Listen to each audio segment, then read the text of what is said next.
Is a third party a good idea? Is a third party viable? Those are the kinds of questions that have been picking up a lot of steam lately for obvious reasons, but at the same time, it seems like an odd question to ask for at least one big reason, too. Not that the big reason in question has any basis in reality, of course, since the 2020 election was completely safe, totally secure, and absolutely legitimate.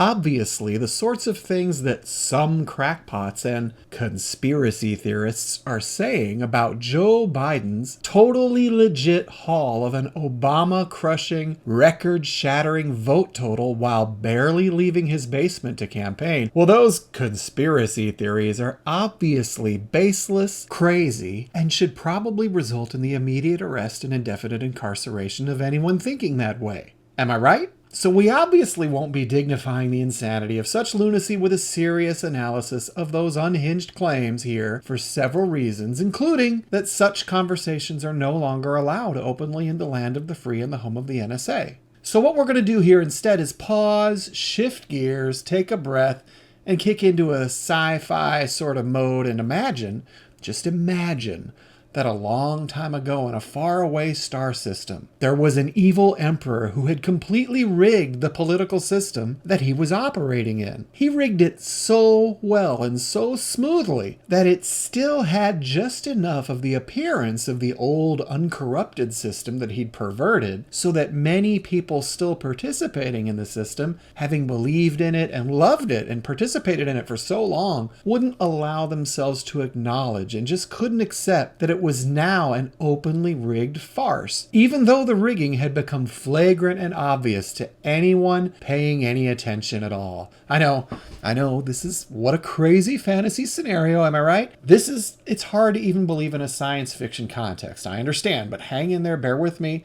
just a little more, because it gets even more fantastic. But before I wrap up this totally fictional example, if you appreciate thoughts and conversations like this, please like and share this video and subscribe to the channel. Let me know your thoughts in the comments section too, because all of those things really help to get this brand new channel off the ground. To get connected with me on social media or shoot me an email, go to hellrazerreport.com. You can find me there, and on the homepage at the bottom, you can see all the platforms that we're starting to build on.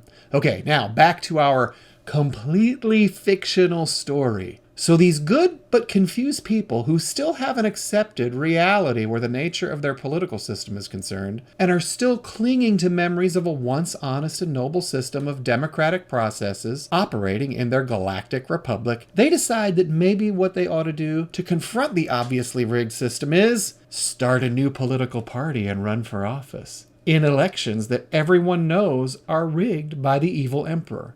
Would that make any sense? Any sense at all? As a strategy, I mean.